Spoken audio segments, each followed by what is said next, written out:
नमस्कार. आजच्या या सेशनमध्ये आपण जी राज्यसेवा एमपीएससीची जे राज्यसेवेची मुख्य परीक्षा झाली तर त्या परीक्षेचे जे भूगोल विषयाचे जे काही मॉडेल आन्सर्स आहेत तर त्याचं आपण एक डिस्कशन घेणार आहोत. पेपर झाल्या मी ऑलरेडी त्याचं एक डिटेलमध्ये सविस्तर डिस्कशन पण घेतलेलं आहे, ज्याच्यामध्ये कशा पद्धतीचे प्रश्न होते ते कसे सोडवायला पाहिजेत हे आपण सविस्तर त्याची चर्चा केलेली आहे. तर त्याच्यात जे मॉडेल आन्सर्स आहेत तर ते आज आपण इथं डिस्कस करणार आहोत. जॉग्राफीमध्ये जर पाहिलं तर पेपरमध्ये बघा एकूण 7 क्वेश्चन्स होते. ते जे 7 क्वेश्चन्स होते तर त्याच्यापैकी 4 जे क्वेश्चन्स होते तर ते 10 मार्क्ससाठी विचारलेले होते आणि जे उरलेले 3 जे क्वेश्चन्स आहेत तर ते एक 15 मार्क्सचे क्वेश्चन्स होते. सो अशा पद्धतीनं जवळजवळ एक 85 मार्क्सच्या आसपास जॉग्राफीमधून क्वेश्चन झालेले. आता ह्याच्यामध्ये जर तुम्ही पाहिलं तर इथे हिस्ट्री मधला पण एखादा क्वेश्चन म्हणजे ओव्हरलॅप होतो. म्हणजे फॉर एक्झाम्पल ते भाषावार प्रांतरचनेचा जो क्वेश्चन होता तर तो हिस्ट्रीमध्ये पण जाईल, पोस्ट इंडिपेंडन्स हिस्ट्री, आणि जॉग्राफीमध्ये सुद्धा राज्यांची पुनर्रचना जी आहे भाषावार पुनर्रचना तर तो प्रश्न इथेही घेता येऊ शकतो. मग तो जर घेतला तर हे अजून 10 मार्क्स इथे वाढतील. म्हणजे रफली एक 95 मार्क्सचे वगैरे क्वेश्चन जॉग्राफीमधून आपण आलेले आहेत असं म्हणू शकतो. ठीक आहे. पण आत्ताच्या लेक्चरमध्ये किंवा आत्ताच्या सेशनमध्ये आपण हे जे कोर जॉग्राफीचे जे क्वेश्चन्स आहेत तर त्याचं डिस्कशन आपण करणार आहोत. सो आता सगळ्यात पहिला जर प्रश्न पाहिला तर तो मुंबई हे जे भारतातील औद्योगिक आणि आर्थिकदृष्ट्या विकसित शहर आहे तर ते का आहे त्याची कारण, हा प्रश्न आपण बघूया. 10 मार्क्सला आलेला. आपल्याला माहिती आहे की 10 मार्क्सला जर क्वेश्चन असेल तर 150 शब्दांमध्ये वगैरे तो लिहिणं अपेक्षित आहे. आता ह्याच्यामध्ये तुम्ही मॅपमध्ये पण ते दाखवू शकता की मुंबईचं लोकेशन एक्झॅक्टली कोणत्या ठिकाणी आहे वगैरे वगैरे. सो इथे हे मुंबई वगैरे हे अशा पद्धतीने तुम्ही इथे दाखवू शकता. आणि त्याच्यामध्ये जे काही डिस्कशन येतं की म्हणजे मुंबईला बंदराचा फायदा झाला, युरोपशी तो जोडला गेला, किंवा मुंबईला मागच्या भागामध्ये म्हणजे हा जो सगळा महाराष्ट्र पठाराचा किंवा आजूबाजूचा जो प्रदेश आहे तर तिथून कॉटन किंवा कापूस सप्लाय केला गेला वगैरे, हे सगळं तुम्ही वेगवेगळ्या नकाशांद्वारे इथे उत्तरांमध्ये दाखवू शकता. ठीक आहे ना. आता इथे मुंबई हे भारतातील औद्योगिक आणि आर्थिकदृष्ट्या विकसित शहर आहे का, त्याची कारणं आपल्याला विचारलीत. आता हा महाराष्ट्राच्या संदर्भासहित असणारा प्रश्न आहे. आता ह्याचं उत्तर जर पाहिलं तर मुंबई आपल्याला माहिती की भारताचं आर्थिक, व्यापारी आणि मनोरंजनाचं केंद्र आहे, जो एकूण 7 बेटांच्या समूहांपासून बनलेला आहे. आणि मुंबई डेव्हलप का आहे त्याची वेगवेगळी कारणं तुम्ही खाली इथे मेन्शन करू शकता. सो त्याच्यामध्ये सगळ्यात पहिलं भौगोलिक आणि सामरिक किंवा स्ट्रॅटेजिक रिझन्स. आता मुंबईचं जर लोकेशन तुम्ही पाहिलं तर लोकेशनचा पण मुंबईला फायदा होतो. सगळ्यात पहिलं म्हणजे मुंबई हे एक नैसर्गिक बंदर आहे. म्हणजे ब्रिटिश काळापासूनच जर आपण पाहिलं तर मुंबई, कोलकाता, मद्रास त्यावेळेस किंवा आताचं चेन्नई ही महत्वाची बंदरं होती. सो ऑब्व्हियसली त्याचा जो फायदा आहे तो मुंबईला झालेला दिसतो, कारण हिस्टॉरिकलीच मुंबई युरोपशी जोडली गेलेली होती. सो तो मुद्दा तुम्ही इथे एक्सप्लेन करू शकता. सो त्याच्यामुळेच ते भारताचं प्रवेशद्वार बनली वगैरे वगैरे काही पॉइंट्स आहेत. त्याच्यानंतर कच्च्या मालाची सहज उपलब्धता. मुंबईच्या आजूबाजूच्या प्रदेशामध्ये जर पाहिलं तर दख्खन पठारावरती ही रेगूर माती दिसते आणि ती रेगूर माती कापसासाठी महत्वाची आहे. आणि त्याच्यामुळेच बघा मुंबई, गुजरात, अहमदाबाद वगैरे हा जो सगळा पट्टा आहे ना तर हा पट्टा टेक्सटाईल इंडस्ट्रीसाठी हिस्टॉरिकलीच महत्वाचा होता. कापड उद्योगासाठी मुंबई, अहमदाबाद, गुजरात, मुंबईचा पट्टा हा त्यामुळेच महत्वाचा होता, कारण काळी माती कॉटन सप्लाय करते. त्याच्यानंतर पुढे आहेत ऐतिहासिक आणि औद्योगिक विकास. सो हिस्टॉरिकल आणि इंडस्ट्रीयल डेव्हलपमेंटच्या बाबतीमध्ये इथे तुम्ही मेन्शन करू शकता. हिस्टॉरिकल रिझन काय आहे की जे युएसचे अमेरिकन जे सिव्हिल वॉर झाले 1861 ते 1865च्या कालखंडामध्ये तर त्यावेळेस युएस मधून त्यावेळेसच्या युके मध्ये किंवा ब्रिटनमध्ये जो काही कापसाचा सप्लाय व्हायचा तर तो सप्लाय थांबला अमेरिकन गृहकलहांमुळे. तर त्याच्यामुळे युकेला किंवा ग्रेट ब्रिटनला भारतावरती डिपेंड राहावं लागलं. सो त्याचा पण फायदा मुंबईला झाला, कारण युएस मधून येणारा जो कापूस पुरवठा आहे तर तो पुरवठा बंद झाला आणि म्हणूनच मग मुंबईकडे ह्यांचं लक्ष गेलं ब्रिटिशांचं. मग त्याचाच फायदा घेण्यासाठी हे जे काही पारसी, गुजराती किंवा जे मारवाडी लोक आहेत, हे जीजे भॉय किंवा कावसजी दावर वगैरे हे जे किंवा टाटा वगैरे, तर त्यांनी ह्याच्यामध्ये ह्या टेक्सटाईल इंडस्ट्रीमध्ये इन्व्हेस्टमेंट सुरू केली. सो हे एक रिझन तुम्ही लिहू शकता. दुसरी गोष्ट रेल्वेची जोडणी. आपल्याला माहिती की मुळात भारतातली पहिली रेल्वेच मुळात मुंबई ते ठाणे ह्या प्रदेशामध्ये, ह्या परिसरामध्ये धावली. सो त्याच्यामुळे त्याचा पण फायदा आपल्याला मुंबईला झालेला दिसतो. सुरुवातीच्या काळामध्ये या पायाभूत सुविधेमुळे भारताच्या अंतर्गत भागामधून कामगार आणि कच्चा माल ह्यांचं ट्रान्सपोर्टेशन करणं हे सहज शक्य झालं. त्याच्यानंतर पुढे आहे आर्थिक पायाभूत सुविधा आणि वेगवेगळ्या संस्था. मुंबई हे केवळ इंडस्ट्रीयल एरिया किंवा इंडस्ट्रीयल सेंटर नसून ते एक महत्वाचं इकॉनॉमिक हार्टलँड आहे पूर्ण भारताचं. इथे जर तुम्ही पाहिलं तर मुंबईमध्ये बघा आरबीआयचं हेडक्वार्टर आहे, सेबीचं हेडक्वार्टर आहे, किंवा भारतामध्ये जे महत्वाचे स्टॉक मार्केट्स आहेत, बॉम्बे स्टॉक एक्सचेंज आणि नॅशनल स्टॉक एक्सचेंज, तर ते सुद्धा मुंबईमध्येच लोकेटेड आहेत. अशा खूप साऱ्या महत्वाच्या ऑर्गनायझेशन्स हे मुंबईमध्ये लोकेटेड आहेत, बँक्स मुंबईमध्ये आहेत. तसंच बँकिंग भांडवल जवळपास सर्वच भारतीय बँका आणि बहुराष्ट्रीय कंपन्यांची जे हेडक्वार्टर्स आहेत तर ते मुंबईमध्ये आहेत. नरिमन पॉइंट, बीकेसी वगैरे हा रिजन आपल्याला माहिती आहे, सो ते तुम्ही मेन्शन करू शकता. त्याच्यानंतर पोस्ट इंडिपेंडन्स जे फॅक्टर्स आहेत, स्वातंत्र्योत्तर घटक, तर मग त्याच्यामध्ये ऑब्व्हियसली हा एक मुद्दा येतोच, मुंबई हाय, जिथे पेट्रोलियमचे भारतातले सगळ्यात महत्वाचे साठे सापडतात.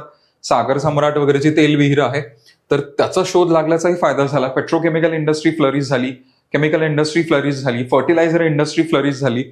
त्याच्यानंतर सेवा क्षेत्रातील क्रांती, मुंबई ही आयटी, बँकिंग, फायनान्शियल सर्व्हिसेस, वित्तीय सेवा आणि इन्शुरन्स किंवा विमा ह्या क्षेत्रातील एक प्रमुख केंद्र म्हणून हळूहळू ते विकसित झालं. अपार्ट फ्रॉम दॅट आपल्याला माहिती की मुंबई हे बॉलिवूडसाठी पण ओळखली जाते, सो एक मनोरंजनाचं केंद्र आहे. इथं लोकांना रोजगार उपलब्ध झाला आणि त्याच्यामुळे सॉफ्ट पॉवरमध्ये सुद्धा मुंबईचं कॉन्ट्रीब्युशन हे भारतासाठी महत्वाचं आहे. देन सामाजिक आणि सांस्कृतिक घटक, सामाजिक सांस्कृतिक घटकांमध्ये जर पाहिलं तर मुंबईमध्ये महानगरीय स्वरूप, आता मुंबई जर पाहिलं तर भारतातल्या ज्या 4 मेट्रो सिटीज आहेत तर त्याच्यामध्ये मुंबई येते. दिल्ली, मुंबई, कोलकाता आणि चेन्नई ह्या ज्या मेट्रो सिटीज आहेत तर त्याच्यातल्या सगळ्यात एक प्रमुख म्हणून मुंबईचं नाव आपल्याला घेता येतं. सो त्याच्यामुळे विविध समाज घटकांच्या आगमनामुळे अत्यंत स्पर्धात्मक उद्योजकीय आणि व्यावसायिक कार्यसंस्कृती किंवा एक वर्क कल्चर तिथं डेव्हलप झालं. दुसरी गोष्ट, स्थलांतरित कामगार जो वर्ग आहे मुंबईमध्ये बघा कंटिन्युअसली नॉर्थ कडून किंवा साऊथ कडून, स्पेशली युपी बिहारच्या सेगमेंटमधून मोठ्या प्रमाणामध्ये मायग्रेशन होतं आणि त्याच्यामुळे कंटिन्युअसली लेबर सप्लाय चालू असतो. सो त्याचा सुद्धा आपल्याला फायदा झालेला दिसतो. आणि मुंबईचा विकास हा भौगोलिक अनुकूलता आणि वसाहतकालीन पायाभूत सुविधांच्या एकत्रीकरणातून घडून आला वगैरे वगैरे वगैरे, हे अशा पद्धतीने तुम्ही त्याला कन्क्लूड करू शकता. आणि मग मुंबईचं जे महत्व आहे ते पुन्हा एकदा एक आर्थिक हृदय किंवा इकॉनॉमिकल हार्टलँड म्हणून ते एस्टॅब्लिश होतं. तर हे अशा पद्धतीने तुम्ही ते कन्क्लूड करू शकता. ठीक आहे. इथे अगेन जसं मी तुम्हाला म्हणलं, वेगवेगळं टॉपिकमध्ये तुम्ही वेगवेगळं मॅप्स ड्रॉ करू शकता. म्हणजे फॉर एक्झाम्पल आता हे स्थलांतरित कामगार वर्ग आहे, तर ह्या केसमध्ये इथे कसं की तुम्ही भारताचा छोटासा एखादा नकाशा काढा आणि मग त्या नकाशामध्ये हा मुंबईच्या रिजनमध्ये हे युपी बिहार मधून मजुरांचा पुरवठा वगैरे अशा पद्धतीने तुम्ही ते दाखवू शकता. इट्स अप टू यू की तुम्ही त्या वेळेमध्ये काय काय काय काय तुम्हाला सुचतंय हे तुम्ही अशा पद्धतीने इथे दाखवू शकता.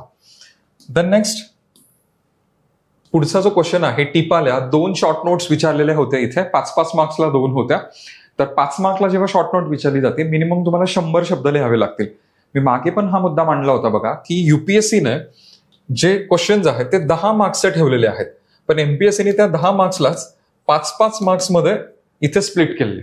जेव्हा तुम्ही 10 मार्क्ससाठी प्रश्न लिहिता तेव्हा 150 शब्द तुम्हाला लिहावे लागतात, पण जेव्हा तुम्ही 5-5 मार्क्सचे 2 शब्द लिहिता तेव्हा प्रत्येक मार्क्ससाठी तुम्हाला 100 शब्द लिहिणं अपेक्षित आहे. आणि म्हणजेच काय, इथे तुम्हाला टोटल 200 शब्द लिहायचे आहेत, म्हणजे 50 शब्द तुम्हाला एक्स्ट्रा लिहायचे आहेत. आणि त्यामुळे पेपर कव्हर करणं थोडंसं एमपीएससी मध्ये डिफिकल्ट होऊन जाईल. ठीक आहे ना. नेक्स्ट आता हा प्रश्न आहे रिगार्डिंग द मड व्हॉल्कॅनो.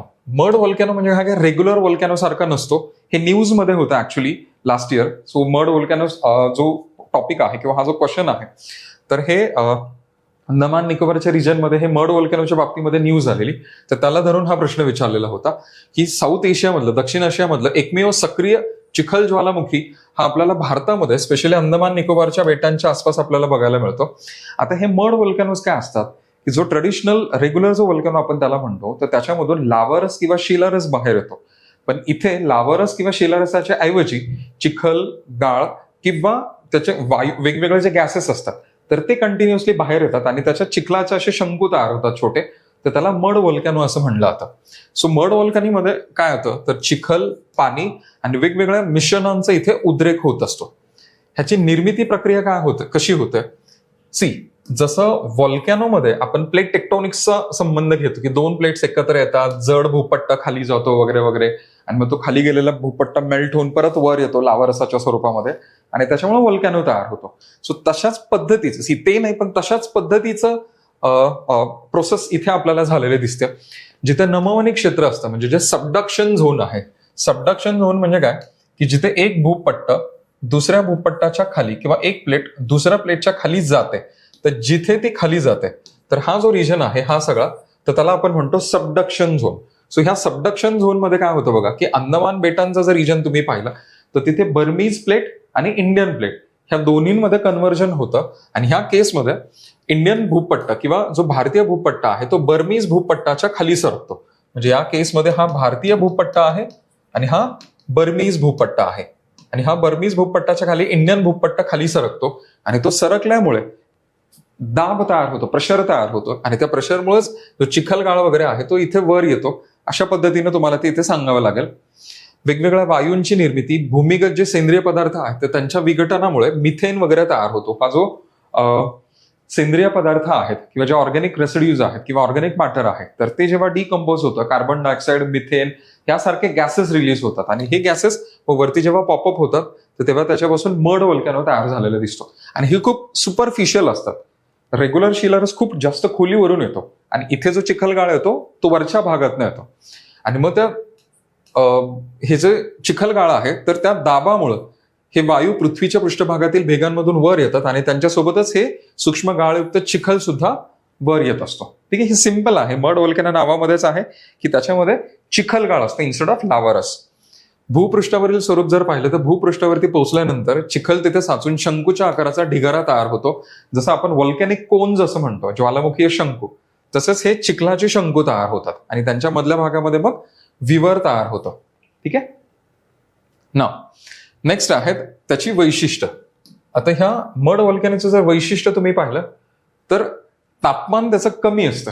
जो शिलारस असतो तो अत्यंत तप्त असतो, पण चिखल जो असतो हा थंड किंवा कोमट असतो. मात्र त्यासोबत येणारे वायू काही वेळेस उष्ण असू शकतात, कारण पृथ्वीच्या पोटामध्ये हीट असते आणि त्या हीटमुळं ते गॅसेस उष्ण होतात आणि ते रिलीज होत असतात. संरचना, यातून उद्रेक होणारा जो शिलारस असतो हा ओलसर चिकन माती, खारं पाणी किंवा हायड्रोकार्बन ह्यांचं मिक्सचर असू शकतं. लक्षात आलं. सो हे सिम्पल आहे. 5 मार्कला ह्याच्या पलीकडे तुम्हाला काही जास्त लिहिता येणार नाही. भारताचा नकाशा काढायचा, अंदमानचा वगैरे रिजन दाखवायचा आणि त्याला हायलाइट करायचं मड व्होल्कॅनो म्हणून. That's it. त्याच्या पलीकडे इथे काही नाहीये. नंतर पुढे आहे सुनामीच्या बाबतीमध्ये. आता हा जो सुनामीचा प्रश्न आहे त्याची उत्पत्ती आणि पर्यावरणावरील परिणाम त्यांनी विचारले. आता सुनामी काय आहे? सुनामी हा ऍक्च्युली एक जॅपनीज वर्ड आहे. आधी पण मी तुम्हाला म्हणलं होतं, सु म्हणजे हार्बर, बंदर, सो, आणि नामी म्हणजे लाट, वेव्ह, हार्बर वेव्स असं त्याचं ऍक्च्युअल मिनिंग आहे. सो सुनामी, सु म्हणजे हार्बर, नामी म्हणजे वेव्ह. सो ह्या हार्बर वेव्स असंही म्हणलायचं. सुरुवातीच्या काळामध्ये सुनामीच्या लाटांनाच रेग्युलर लाटा म्हणूनच ओळखलं गेलं, पण नंतर जसं असं रिसर्च झाला तसं तसं लक्षात आलं की सुनामीच्या लाटा ह्या भरती ओहोटीच्या लाटा किंवा रेग्युलर समुद्राच्या ज्या लाटा असतात त्यांच्यापासून वेगळ्या असतात. आता सुनामी ही काही एकच लाट नसते, इथे सिरीज ऑफ लाटा तयार होतात. आणि सुनामी का तयार होतं की समुद्राच्या पृष्ठभागावरती मोठा भूकंप झाला, लँडस्लाइड झाले किंवा इथे एखादा समुद्रामध्ये एखादा जर मोठा कॉमेट किंवा जर एखादा उल्का वगैरे जर येऊन आदळली तर त्याच्यामुळे ते होऊ शकतं. किंवा व्हॉल्कॅनिक इरप्शन झालं सागर तळावरती तर त्याच्यामुळे पाण्याची डिस्प्लेसमेंट होते, विस्थापन होतं आणि त्याच्यामुळे पाण्यामध्ये हालचाल होते. पुढे त्याचंच रूपांतर सुनामीमध्ये होतं. सो सुनामीची उत्पत्ती कशी होते तर त्याचं मुख्य कारण म्हणजे पाण्याच्या स्तंभाचं अचानक ऊर्ध्वगामी दिशेने विस्थापन होणं. सुनामी जेव्हा तयार होते त्या केसमध्ये जर तुम्ही पाहिलं, जर सपोज हा सागर तळ आहे अशा पद्धतीने आणि हा जर सागर तळ भूकंपामुळे खाली खचला, जर अशा पद्धतीने खचला तर ह्या केसमध्ये होतं काय की सराउंडिंग रिजनचं जे पाणी आहे ते असं एंटर करतं आणि तेच पाणी असं वेगाने वर येऊ लागतं. आणि हे जे वर येणारं पाणी आहे तर ही जी व्हर्टिकल मुव्हमेंट होते तर ह्या व्हर्टिकल मुव्हमेंटच रूपांतरण पुढे आपल्याला अशा पद्धतीनं सुनामी लाटांमध्ये झालेलं दिसतं. आता सुनामीची उत्पत्ती होण्याची काय कारणं आहेत तर सगळ्यात प्रमुख कारण आहे भूकंप. जवळजवळ 80 ते 90% जे सुनामी समुद्रामध्ये येतात तर त्याचं प्रायमरी रिझन असतं भूकंप. म्हणजे 2004चा जो भूकंप झाला हिंदी महासागरामध्ये इंडोनेशियाच्या लगत, तर त्याचं तो एक वन ऑफ द लार्जेस्ट भूकंप मानला होता पूर्ण हिस्ट्रीमध्ये. म्हणजे रिश्टर स्केलवरती त्याचं जे स्केलिंग आहे ते 9च्या आसपास वगैरे जातं. प्रचंड मोठा भूकंप झालेला 2004 मध्ये इंडोनेशिया लगत आणि त्याच्यामुळे सुद्धा प्रचंड मोठी सुनामी आलेली हिंदी महासागरामध्ये. श्रीलंका, भारताचा पूर्व किनारा, इंडोनेशिया, म्यानमार वगैरे हा जो पट्टा आहे खूप सिव्हिअरली अफेक्ट झालेला आणि काही लाख लोक एक्सपायर झालेले त्यावेळेस. ठीक आहे. सो हे एक प्रमुख रिझन आहे. जेव्हा दोन भूपट्ट एकमेकांना धडकतात तेव्हा एक भूपट्ट दुसऱ्या भूपट्टाच्या खाली ढकलला जातो वगैरे वगैरे. हे सगळं इथे तुम्ही लिहू शकता की दोन भूपट्ट जेव्हा एकत्र येतात त्या केसमध्ये एक भूपट्ट खाली जातो आणि हा जो खाली जाणारा भूपट्ट आहे तो खाली जाऊन जेव्हा आदळतो तेव्हा इथे भूकंपाचा फोकस तयार होतो आणि त्याच्यामुळे आजूबाजूच्या रिजनमध्ये धक्के बसतात आणि त्याच्यामुळे समुद्रावरती असा रिपल इफेक्ट तयार होतो. रिपल म्हणजे काय, हे जर तुम्ही पाहिलं तर हे अशा पद्धतीनं लाटा तयार होतात, रिपल्स तयार होतात समुद्रामध्ये. So this is called as a ripple effect. ह्या रिपल इफेक्ट जेव्हा तयार होतो तर ह्या सुनामी लाटा खोल समुद्रामध्ये जेव्हा असतात तर त्यांची जी उंची असते ती फार कमी असते, तरंगलांबी मोठी असते आणि त्यांचा वेगही खूप जास्त असतो. इथे ते मेन्शन पण केलेलं आहे बघा. खोल समुद्रामध्ये ह्या लाटा अत्यंत लहान असतात, बहुतेक वेळा 1 मीटरपेक्षा त्यांची उंची कमी असते, मात्र त्यांचा वेग ताशी 700 ते 800 किलोमीटर पर्यंत असू शकतो. खोल समुद्रामध्ये सुनामीच्या लाटा खूप जास्त जाणवत नाहीत, पण जसं जसं तुम्ही किनारी भागाकडे येता तसं तसं लाटांची उंची वाढत जाते आणि त्याचा परिणाम आपल्याला समुद्राच्या किनारी भागामध्ये दिसतो. लिटरली अशी पाण्याची भिंत किनाऱ्यावरती आदळते. त्याला शोलिंग इफेक्ट असंही म्हणतात. येईल पुढे कुठेतरी तो मुद्दा. त्याच्यानंतर भूस्खलन. समुद्राच्या तळालगत किंवा तळभागालगत किंवा समुद्राचा जो कॉन्टिनेंटल स्लोप असतो, खंडीय उतार, तर त्या भागामध्ये जेव्हा भूस्खलन होतं, लँडस्लाइड्स होतात, तर त्याच्यामुळे सुद्धा भूकंप होऊ शकतो. कारण जमिनीचा खूप मोठा तुकडा असा खाली उघडून येतो आणि त्याच्यामुळे पाणी विस्थापित होतं. म्हणजे फ्रान्समध्ये जे थेम्स नावाचं बंदर आहे तर त्या थेम्स बंदराच्या कन्स्ट्रक्शनच्या वेळेस तिथे सुनामी आलेली, कारण समुद्रामध्ये लँडस्लाइड झालेले. सो ते एक्झाम्पल तुम्ही इथे मेन्शन करू शकता. किंवा ज्वालामुखीय प्रक्रिया, सागर तळावरती जेव्हा मोठा ज्वालामुखी फुटतो तर तो फुटल्यामुळे सुद्धा समुद्राच्या पाण्याची हालचाल सुरू होते आणि खूप मोठ्या प्रमाणामध्ये लाटा तयार होतात. त्याच्यानंतर पुढे शोलिंग इफेक्ट, जे मी तुम्हाला मगाशी म्हणलं बघा, की खोल समुद्रामध्ये समुद्राच्या ज्या लाटा असतात तर त्यांची उंची कमी असते, मात्र जसं जसं किनाऱ्यालगत ते जातात तसं तसं त्यांची उंची ही वाढत जाते. म्हणजे ह्या ज्या लाटा तुम्ही पाहिल्या त्या समुद्रामध्ये, खोल समुद्रामध्ये अशा असतात, मात्र जसं जसं किनाऱ्यालगत तुम्ही जाता किनाऱ्याची खोली म्हणजे समुद्राची जी खोली आहे ती कमी होत जाते. सपोज ही खोली आहे, ठीक आहे. खोल समुद्रामध्ये लाटांची उंची कमी असते, पण जसं जसं तुम्ही किनाऱ्यालगत जाता तसं तसं ही उंची वाढत जाते. ह्याला शोलिंग असं म्हणतात. लक्षात आलं. सो ऍव्हरेज पासून जी मॅक्सिमम उंची इथे वाढते तर त्याला रनअप असाही शब्द वापरला जातो. सो हा रनअप सुरू होतो आणि ते शोलिंग प्रोसेस दिसते. म्हणजे ही उंची अशी वाढत जाते, त्याचा जो अँप्लिट्यूड असतो, आयाम जो असतो लाटेचा, तर तो वाढतो आणि त्याच्यामुळे ती लाट कधी कधी 30 मीटर उंचीची वगैरे होऊ शकते आणि त्याची भिंतीसारखी किनाऱ्यावरती येऊन आदळते. लक्षात येतं. सो हे सगळं तुम्ही मेन्शन करू शकता. सुनामी जेव्हा येते ना, तर सुनामी यायच्या आधी काही मिनिटासाठी समुद्राचं पाणी तुम्हाला काही वॉर्निंग्स देतात. जेव्हा सुनामी येते, मोठी सुनामी, त्यावेळेस समुद्राचं किनारी भागावरचं पाणी आत सरकतं काही मिनिट आणि नंतर जेव्हा ते बाहेर येतं, म्हणजे किनाऱ्यालगत येते, ते प्रचंड वेगाने येतं. काही मूव्हीज मध्ये वगैरे ते दाखवलंय बघा. आता ते जरा जास्त त्यांनी दाखवलंय, एवढं नसतं ते, पण काही प्रमाणामध्ये शॉर्ली ते तशा पद्धतीने लाटा रिसीड होतात, मागे सरकतात. आता त्याचा पर्यावरणीय परिणाम काय आहे बघा. सगळ्यात पहिलं म्हणजे हॅबिटॅट लॉस. हॅबिटॅट लॉस म्हणजे काय, अधिवासांचा नाश. जे सागरी जलचर प्राणी आहेत किंवा इव्हन प्रवाळ भित्तिका आहेत तर त्या नष्ट होण्याचा धोका असतो. किनारी भागामध्ये जेव्हा लाटा आढळतात मोठ्या प्रमाणामध्ये इरोजन होतं. सागरी जलचर प्राण्यांचं जे राहण्याचं ठिकाण असतं, अधिवास जो असतो तो नष्ट होतो. प्रवाळ भित्तिका, खारफुटीची जी वनं असतात तर ते डिस्ट्रॉय होतात. ही खारफुटीची वनं ऍक्च्युली किनाऱ्याला प्रोटेक्ट करत असतात. 2004च्या सुनामीच्या वेळेस तमिळनाडूमध्ये जिथे जिथे ही खारफुटीची वनं तोडलेली होती कन्स्ट्रक्शनसाठी, तर तिथे सुनामीचा खूप फटका बसला आणि जिथे ती अनटच्ड होती तर त्या ठिकाणी मात्र किनारा प्रोटेक्ट केला गेला सुनामीमुळे. ठीक आहे. त्याच्यानंतर सागरी जीवसृष्टीवरती परिणाम होतो. मोठ्या प्रमाणावरील गाळामुळे समुद्री गवत क्षेत्र आणि माशांच्या प्रजनन स्थळांवरती विपरीत परिणाम होतो. ठीक आहे. त्याच्यानंतर किनारी भागामध्ये जेव्हा समुद्राचं पाणी पसरतं त्यावेळेस जमिनीमध्ये क्षारता वाढते. ठीक आहे. आणि त्याच्यामुळे अनेक वर्ष जमीन शेतीसाठी उपयुक्त ठरत नाही. त्याच्यानंतर जलस्रोत. समुद्राचं जे पाणी आहे तर ते समुद्राचं पाणी जेव्हा किनारी भागामधल्या गोड्या पाण्याच्या स्रोतांमध्ये मिक्स होतं, म्हणजे विहीर आहे किंवा ग्राउंड वॉटर आहे किंवा काही लेक्स असतील तर त्याच्या फ्रेश वॉटर लेक्स, गोड्या पाण्याची लेक्स, त्याच्यामध्ये जेव्हा समुद्राचं पाणी मिक्स होतं तर त्यावेळेस जे गोडं पाणी आहे तर ते खारं बनतं. त्याच्यानंतर पुढे रासायनिक आणि घातक कचरा. सुनामीच्या लाटा जेव्हा तयार होतात ते तेव्हा बऱ्याचदा काय होतं की किनारी भागामध्ये जे काही जहाजांतलं ऑइल सांडलेलं असतं, केमिकल्स आलेले असतात किंवा जो कचरा असतो प्लास्टिक वगैरे, तर ते पूर्णपणे समुद्रामध्ये आत खेचलं जातं आणि त्याच्यामुळे समुद्रामध्ये आतल्या भागामध्ये डेड झोन्स तयार होतात किंवा मृत क्षेत्र तयार होतात. मृत क्षेत्र म्हणजे काय की त्या पर्टिक्युलर पॉकेटमध्ये समुद्रामध्ये सजीव सृष्टी ही हळूहळू मरू लागते, त्याला डेड झोन्स असं म्हणतात. सो त्याची निर्मिती होते आणि भू आकृतीमध्ये बदल होतो किंवा टोपोग्राफीमध्ये बदल होतो. सो सुनामीच्या लाटा जेव्हा किनारी भागामध्ये आदळतात तर त्याच्यामुळे किनारा जो आहे त्या किनाऱ्याची मोठ्या प्रमाणामध्ये धूप होते. काही ठिकाणी जो नद्यांचा जो म्हणजे डेल्टा असतो तर तो डेल्टा नष्ट होऊ शकतो. काही ठिकाणी ज्या खाड्या असतात तर त्या खाड्या नष्ट होण्याचा धोका असू शकतो. म्हणजे 2004ची जी सुनामी आलेली तर त्या सुनामीमध्ये मालदीवमधील काही बेटांची रचना बदलली किंवा अंशतः ती समुद्राच्या खाली गेली. सो बेटांचा काही भाग पूर्णपणे वॉशआउट केला जाऊ शकतो किंवा पूर्ण बेटच गायब होऊ शकतात. अशा खूप साऱ्या गोष्टी ह्या सुनामीमुळे होऊ शकतात. त्याच्यानंतर पुढचा प्रश्न आहे भूकंपाच्या बाबतीमध्ये भूकंपाची कारणं स्पष्ट करा आणि भारतातील भूकंप प्रवण क्षेत्र सांगा. आता भूकंप म्हणजे काय आपल्याला माहिती आहे की भूकंप म्हणजे वेगवेगळ्या कारणांमुळे पृथ्वीचं जे भूपृष्ठ आहे तर त्या भूपृष्ठाला हादरे बसायला लागतात, तर त्याला आपण म्हणतो भूकंप. आणि जेव्हा भूकंप होतो तर त्या भूकंपाच्या वेळेस पृथ्वीच्या पोटामध्ये किंवा पृथ्वीच्या भूपृष्ठामध्ये साचलेली जी ऊर्जा असते, जी स्थितीची ऊर्जा असते तर ती रिलीज केली जाते. सो त्याच्यामुळं व्होल्कॅनो, भूकंप हे पृथ्वीचे एनर्जी रिलीज करण्याचे मेकॅनिझम्स आहेत.